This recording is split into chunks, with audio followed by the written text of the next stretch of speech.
ಬೋಧಕರು ಹೇಳುವಂತದ್ದು ಉಪದ್ರವ ಕಾಲ 3.5 ವರ್ಷ, ಒಟ್ಟಾರೆ 6 ಕಡೆ 1260 ದಿನಗಳು ಎಂಬುದಾಗಿ ಬರೆಯಲ್ಪಟ್ಟಿದೆ. 3.5 ವರ್ಷ ಉಪದ್ರವ ಕಾಲ ಇರುತ್ತದೆ ಎಂಬುದಾಗಿ ಹೇಳುವವರಾಗಿದ್ದಾರೆ. ಈ 1260 ದಿನಗಳು ಬರೀ ದಿನಗಳ ಅಥವಾ ವರ್ಷಗಳ?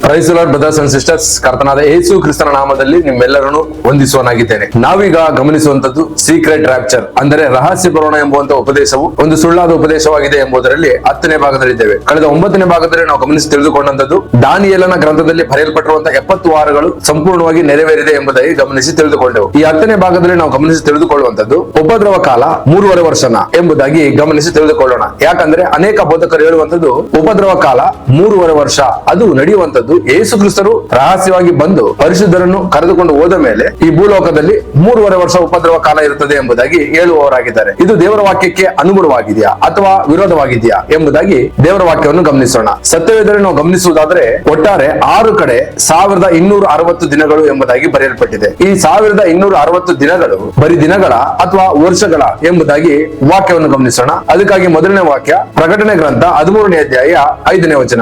ಬಡಾಯಿ ಮಾತುಗಳನ್ನು ದೂಷಣೆಯ ಮಾತುಗಳನ್ನು ಆಡುವ ಬಾಯಿ ಅದಕ್ಕೆ ಕೊಡಲ್ಪಟ್ಟಿತು ಮತ್ತು 42 ತಿಂಗಳ ಪರ್ಯಂತರ ತನ್ನ ಕಾರ್ಯಗಳನ್ನು ನಡೆಸುವ ಅಧಿಕಾರವು ಅದಕ್ಕೆ ಕೊಡಲ್ಪಟ್ಟಿತು. ಆಮೇನ್. ಇಲ್ಲಿ 42 ತಿಂಗಳು ಅಧಿಕಾರ ಕೊಡಲ್ಪಟ್ಟಿತು ಎಂಬುದಾಗಿ ಬರೆಯಲ್ಪಟ್ಟಿದೆ. ಅಂದರೆ ಈ ವಾಕ್ಯವನ್ನು ನಾವು ಗಮನಿಸುವಾಗ 13ನೇ ಅಧ್ಯಾಯ 1ನೇ ವಚನದಿಂದ ನಾವು ಸ್ಪಷ್ಟವಾಗಿ ಗಮನಿಸುವಾಗ ಸಮುದ್ರದಿಂದ ಮೃಗವು ಏರಿ ಬಂದಿತ್ತು ಎಂಬುದಾಗಿ ಬರೆಯಲ್ಪಟ್ಟಿದೆ. ಸೊ ಅದರ ಅರ್ಥ ಮೃಗ ಅಂದ್ರೆ ರಾಜ್ಯ, ಕೊಂಬು ಅಂದ್ರೆ ರಾಜ. ಈ ರಾಜ್ಯ ಯಾವುದು ಎಂಬುದಾಗಿ ಕೇಳೋದಾದ್ರೆ ಕ್ರಿಸ್ತ ವಿರೋಧಿ ರಾಜ್ಯವಾಗಿರುತ್ತೆ. ಆ ಕ್ರಿಸ್ತ ವಿರೋಧಿಯು ಪರಿಶುದ್ಧರಿಗೆ ಉಪದ್ರವ ಕೊಡುವಂತದ್ದು 42 ತಿಂಗಳು ಎಂಬುದಾಗಿ ಬರೆಯಲ್ಪಟ್ಟಿದೆ. ಈ 42 ತಿಂಗಳು ಅಂದರೆ 42 × 30 = 1260 ಎಂಬುದಾಗಿ ಇಲ್ಲಿ ನಾವು ಗಮನಿಸಬಹುದು. ಈ 1260 ದಿನಗಳು ಉಪದ್ರವವನ್ನು ಅನುಭವಿಸುತ್ತಾರೆ. ಈ 1260 ದಿನಗಳು ಅಂದ್ರೆ 3.5 ವರ್ಷನ ಎಂಬುದಾಗಿ ಕೇಳೋದಾದ್ರೆ ಇಲ್ಲ, ಇದು 1260 ವರ್ಷಗಳ ಬ್ರದರ್ ಸಿಸ್ಟರ್ಸ್. ಸೊ ಇದೇ ರೀತಿಯಾಗಿ ಇನ್ನು 5 ವಾಕ್ಯಗಳು ಬರೆಯಲ್ಪಟ್ಟಿದೆ. ಅದಕ್ಕೆ ಇನ್ನು ಕೆಲ ವಾಕ್ಯಗಳನ್ನು ಗಮನಿಸಿ ತಿಳಿದುಕೊಳ್ಳೋಣ. ಪ್ರಕಟಣೆ 11ನೇ ಅಧ್ಯಾಯ 3ನೇ ವಚನ. ಇದಲ್ಲದೆ ನನ್ನ 2 ಸಾಕ್ಷಿಗಳು ಗೋಣಿತಟ್ಟುಗಳನ್ನು ಹೊದ್ದುಕೊಂಡು 1262 ದಿನಗಳ ತನಕ ಪ್ರವಾದಿಸುವ ಹಾಗೆ ಮಾಡುವೆನು. ಆಮೇನ್. ಈ ವಾಕ್ಯದಲ್ಲಿ ನಾವು ಗಮನಿಸುವಂತದ್ದು 2 ಸಾಕ್ಷಿಗಳು 1260 ದಿನಗಳು ಪ್ರವಾದಿಸಿದರು ಎಂಬುದಾಗಿ ಬರೆಯಲ್ಪಟ್ಟಿದೆ. ಇನ್ನೊಂದು ವಾಕ್ಯವನ್ನು ಗಮನಿಸೋಣ. ಪ್ರಕಟಣೆ 12ನೇ ಅಧ್ಯಾಯ 6ನೇ ವಚನ. ಆ ಸ್ತ್ರೀಯು ಅರಣ್ಯಕ್ಕೆ ಓಡಿ ಹೋದಳು, ಅಲ್ಲಿ ಆಕೆಗೆ 1260 ದಿನಗಳವರೆಗೆ ಪೋಷಣೆಯಾಗಬೇಕೆಂದು ದೇವರು ಸ್ಥಳವನ್ನು ಸಿದ್ಧ ಮಾಡಿದ್ದನು. ಆಮೇನ್. ಆ ಸ್ತ್ರೀಯು ಅರಣ್ಯಕ್ಕೆ ಓಡಿ ಹೋಗಿ ಅದಕ್ಕೆ ಆರೈಕೆ ಕೊಡಲ್ಪಟ್ಟುವಂತದ್ದು 1260 ದಿನಗಳು ಎಂಬುದಾಗಿ ಬರೆಯಲ್ಪಟ್ಟಿದೆ. ಅಂದ್ರೆ ಸ್ತ್ರೀ ಅಂದ್ರೆ ಸಭೆಗೆ ಹೋಲಿಕೆಯಾಗಿದೆ. ಸಭೆ ಆರೈಕೆ ಹೊಂದುವಂತದ್ದು 1260 ದಿನಗಳು ಎಂಬುದಾಗಿ ವಾಕ್ಯ ಬರೆಯಲ್ಪಟ್ಟಿದೆ. ಇನ್ನೊಂದು ವಾಕ್ಯವನ್ನು ಗಮನಿಸೋಣ. ಪ್ರಕಟಣೆ 12ನೇ ಅಧ್ಯಾಯ 14ನೇ ವಚನ. ಆ ಸ್ತ್ರೀಯು ಅರಣ್ಯದಲ್ಲಿದ್ದ ತನ್ನ ಸ್ಥಳಕ್ಕೆ ಹಾರಿ ಹೋಗುವುದಕ್ಕಾಗಿ ಆಕೆಗೆ ದೊಡ್ಡ ಗರುಡ ಪಕ್ಷಿಯ 2 ರೆಕ್ಕೆಗಳು ಕೊಡಲ್ಪಟ್ಟವು. ಅಲ್ಲಿ 1 ಕಾಲ 2 ಕಾಲ ಅರ್ಧ ಕಾಲ ಸರ್ಪನ ಮುಖಕ್ಕೆ ಮರೆಯಾಗಿ ಪೋಷಣೆ ಹೊಂದುತ್ತಾಳೆ. ಆಮೇನ್.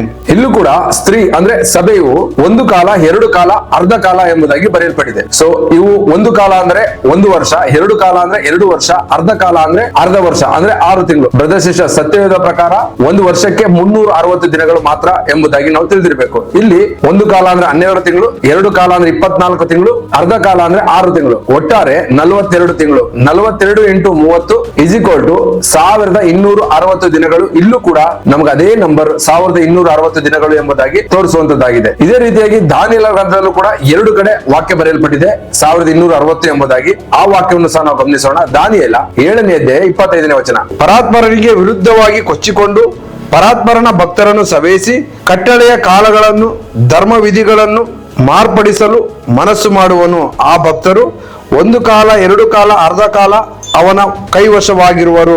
ಆಮೇನ್. ಈ ವಾಕ್ಯದಲ್ಲಿ ಗಮನಿಸುವಂತದ್ದು ಪರಿಶುದ್ಧರು ಕ್ರಿಸ್ತ ವಿರೋಧಿಯ ಕೈವಶವಾಗಿರುವಂತದ್ದು 1 ಕಾಲ 2 ಕಾಲ ಅರ್ಧ ಕಾಲ ಎಂಬುದಾಗಿ ಬರೆಯಲ್ಪಟ್ಟಿದೆ. ಅಂದರೆ ನಾವು ಮೊದಲೇ ಗಮನಿಸಿದ ಪ್ರಕಾರ 1 ಕಾಲ ಅಂದ್ರೆ 1 ವರ್ಷ, 2 ಕಾಲ ಅಂದ್ರೆ 2 ವರ್ಷ, ಅರ್ಧ ಕಾಲ ಅಂದ್ರೆ 6 ತಿಂಗಳು, ಒಟ್ಟಾರೆ 42 ತಿಂಗಳು. ಇದು ಕೂಡ 1260 ದಿನಗಳು ಎಂಬುದಾಗಿ ಈ ವಾಕ್ಯ ಕೂಡ ನಮಗೆ ತಿಳಿಸುವಂತದ್ದಾಗಿದೆ. ಇನ್ನೊಂದು ವಾಕ್ಯವನ್ನು ಗಮನಿಸೋಣ. ದಾನಿಯೇಲ 12ನೇ ಅಧ್ಯಾಯ 7ನೇ ವಚನ. ಆಕಾಶದ ಕಡೆಗೆ ಎತ್ತಿಕೊಂಡು ಶಾಶ್ವತ ಜೀವ ಸ್ವರೂಪ ನಾನೇ 1 ಕಾಲ 2 ಕಾಲ ಅರ್ಧ ಕಾಲ ಕಳೆಯಬೇಕು.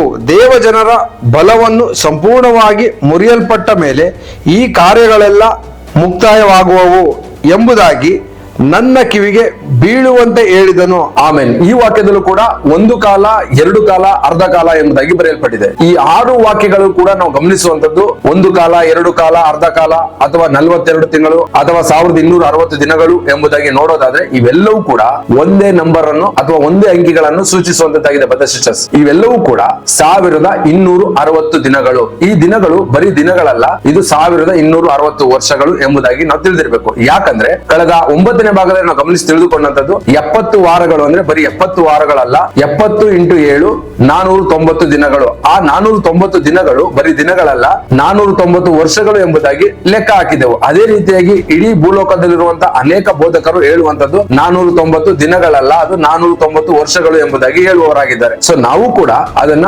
490 ವರ್ಷಗಳು ಎಂಬುದಾಗಿ ಲೆಕ್ಕ ಹಾಕಿದೆವು. ಸೊ ಅದಕ್ಕೆ ವಾಕ್ಯ ಆಧಾರ ಎಜೆಕಿಯೇಲ 4ನೇ ಅಧ್ಯಾಯ 6ನೇ ವಾಕ್ಯದಲ್ಲಿ ಒಂದು ದಿನಕ್ಕೆ ಬದಲಾಗಿ ಒಂದು ವರ್ಷವನ್ನು ಲೆಕ್ಕ ಹಾಕಿದ್ದಾರೆ ಎಂಬುದಾಗಿ ತಿಳಿದುಕೊಂಡವು. ಮತ್ತು ಅರಣ್ಯಕಾಂಡ 14ನೇ ಅಧ್ಯಾಯ 34ನೇ ವಚನದ ಪ್ರಕಾರ ಒಂದು ದಿನಕ್ಕೆ ಒಂದು ವರ್ಷದ ರೀತಿಯಾಗಿ ಎಂಬುದಾಗಿ ಬರೆಯಲ್ಪಟ್ಟಿದೆ. ಅಂದ್ರೆ ಪ್ರವಾದನೆಯ ದಿನಗಳು ಒಂದು ದಿನಕ್ಕೆ ಒಂದು ವರ್ಷದ ರೀತಿಯಲ್ಲಿ ಲೆಕ್ಕವನ್ನು ನಮಗೆ ತಿಳಿಸುವಂತದ್ದಾಗಿದೆ. ಬ್ರದರ್ಸ್ ಸಿಸ್ಟರ್ಸ್, ಸರಿ, ಈಗ ಮುಖ್ಯವಾದ ವಿಷಯಕ್ಕೆ ಬರೋಣ.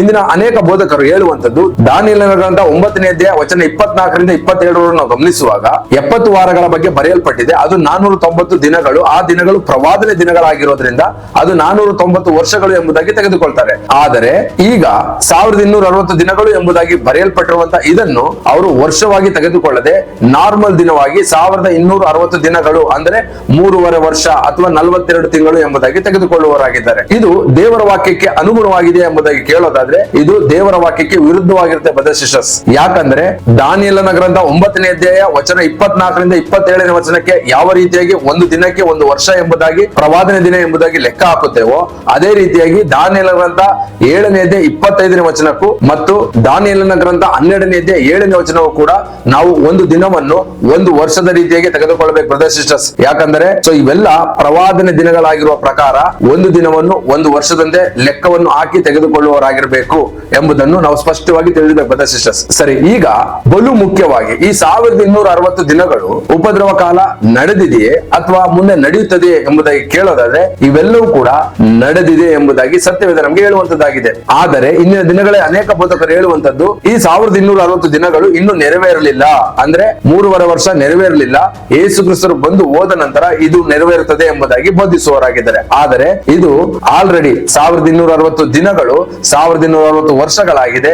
ಈ 1260 ವರ್ಷಗಳು ನೆರವೇರಿ ಬಿಟ್ಟಿದೆ ಎಂಬುದಾಗಿ ಸತ್ಯವೇದನ್ನು ತಿಳಿದುಕೊಳ್ಳಬಹುದು ಬ್ರದರ್ಸ್ ಸಿಸ್ಟರ್ಸ್. ಯಾಕಂದ್ರೆ ಈ 1260 ವರ್ಷಗಳು ಪರಿಶುದ್ಧರ ಮೇಲೆ ಉಪದ್ರವವನ್ನು ಕೊಟ್ಟಿರುವಂತದ್ದು ಬೇರೆ ಯಾರು ಅಲ್ಲ, ಕ್ರಿಸ್ತ ವಿರೋಧಿ ಆಗಿರುವಂತ ರೋಮನ್ ಕ್ಯಾಥಲಿಕ್ ಪೋಪ್ ಎಂಬುದನ್ನು ಸ್ಪಷ್ಟವಾಗಿ ತಿಳಿದಿರಬಹುದು. ಎಲ್ಲಿಂದ ಎಲ್ಲಿವರೆಗೂ ಈ 1260 ವರ್ಷಗಳು ನೆರವೇರಿದೆ ಎಂಬುದಾಗಿ ನಾವು ಇತಿಹಾಸದಲ್ಲಿ ಗಮನಿಸಿ ತಿಳಿದುಕೊಳ್ಳೋದಾದ್ರೆ ಕ್ರಿಸ್ತ ಶಕ 538ರಿಂದ ಕ್ರಿಸ್ತ ಶಕ 1798ರವರೆಗೂ ಈ ವಾಕ್ಯ ನೆರವೇರಿದೆ ಬ್ರದರ್ಸ್ ಸಿಸ್ಟರ್ಸ್. ಹೇಗೆ ಎಂಬುದಾಗಿ ಕೇಳೋದಾದ್ರೆ 538ರಲ್ಲಿ ಜಸ್ಟಿನಿಯನ್ ರಾಜನ ಮುಖಾಂತರವಾಗಿ ಕ್ರಿಸ್ತ ವಿರೋಧಿ ಆಗಿರುವಂತಹ ಪೋಪ್ಗೆ ಅಧಿಕಾರ ಸಿಗುತ್ತೆ ಬ್ರದರ್ಸ್ ಸಿಸ್ಟರ್ಸ್. ಸೊ ಆ ಅಧಿಕಾರ 538ರಲ್ಲಿ ಸಿಕ್ಕಿದ್ರೆ 1798ರಲ್ಲಿ ನೆಪೋಲಿಯನ್ ಬೋನಪಾರ್ಟ್ ವ್ಯಕ್ತಿಯಿಂದ ಅರೆಸ್ಟ್ ಆಗಿ ಅವನ ಅಧಿಕಾರ ಅಲ್ಲಿಗೆ ನಿಂತು ಹೋಗುತ್ತೆ ಬ್ರದರ್ಸ್ ಸಿಸ್ಟರ್ಸ್. ಸೊ ಇದು 538ರಿಂದ 1798ರವರೆಗೂ ನಾವು ಲೆಕ್ಕ ಹಾಕುವುದಾದ್ರೆ ಸ್ಪಷ್ಟವಾಗಿ ಕ್ರಿಸ್ತ ವಿರೋಧಿ ಆಗಿರುವಂತಹ ಪೋಪ್ ಅನೇಕ ಕ್ರೈಸ್ತರನ್ನು, ಪರಿಶುದ್ಧರನ್ನು, ಬೈಬಲ್ ಅನ್ನು ನಂಬಿಕೊಂಡು ಬೈಬಲ್ ವಾಕ್ಯವನ್ನು ಕೈಗೊಂಡು ನಡೀತಿದ್ದಂತ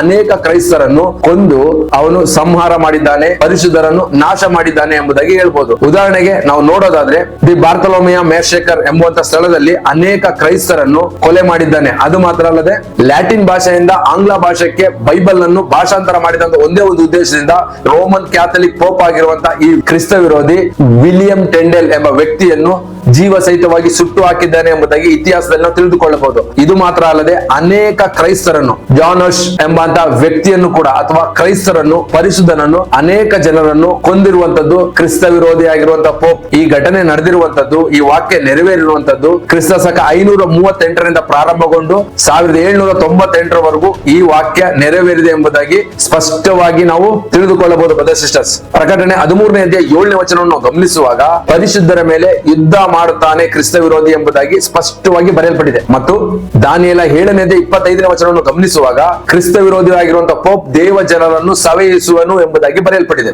ಸೊ ಒಟ್ಟಾರೆ 1260 ವರ್ಷಗಳು ಪರಿಶುದ್ಧರ ಮೇಲೆ ಉಪದ್ರವವನ್ನು ಕೊಟ್ಟಿರುವಂತದ್ದು ಬೇರೆ ಯಾರು ಅಲ್ಲ, ಕ್ರಿಸ್ತ ವಿರೋಧಿಯಾಗಿರುವಂತಹ ಪೋಪ್ ಎಂಬುದಾಗಿ ಈ ಎಲ್ಲಾ ವಾಕ್ಯಗಳು ನಮಗೆ ಸ್ಪಷ್ಟವಾಗಿ ತಿಳಿಸುವಂತದ್ದಾಗಿದೆ ಬ್ರದರ್ಸ್ ಸಿಸ್ಟರ್ಸ್. ಸರಿ, ಈ ಭಾಗದಲ್ಲಿ ನಾವು ಗಮನಿಸಿ ತಿಳಿದುಕೊಂಡಂತದ್ದು 1260 ದಿನಗಳು ಅಂದ್ರೆ ಅದು ಬರೀ ದಿನಗಳಲ್ಲ, 1260 ವರ್ಷಗಳು ಎಂಬುದಾಗಿ ತಿಳಿದುಕೊಂಡೆವು. ಈ 1260 ವರ್ಷಗಳು ನೆರವೇರಿದೆ ಎಂಬುದಾಗಿ ಕೂಡ ನಾವು ತಿಳಿದುಕೊಂಡೆವು. ಉಪದ್ರವ ಕಾಲಗಳು ಬರೀ 3.5 ವರ್ಷ ಅಲ್ಲ, 1260 ವರ್ಷಗಳು ಎಂಬುದಾಗಿ ಸ್ಪಷ್ಟವಾಗಿ ಈ ಎಲ್ಲಾ ವಾಕ್ಯಗಳು ನಮಗೆ ತಿಳಿಸಿಕೊಟ್ಟಿವೆ. ಸೊ ಇಲ್ಲಿವರೆಗೂ ನಾವು 10 ಭಾಗಗಳನ್ನು ಗಮನಿಸಿದ ಬ್ರದರ್ಸ್ ಸಿಸ್ಟರ್ಸ್.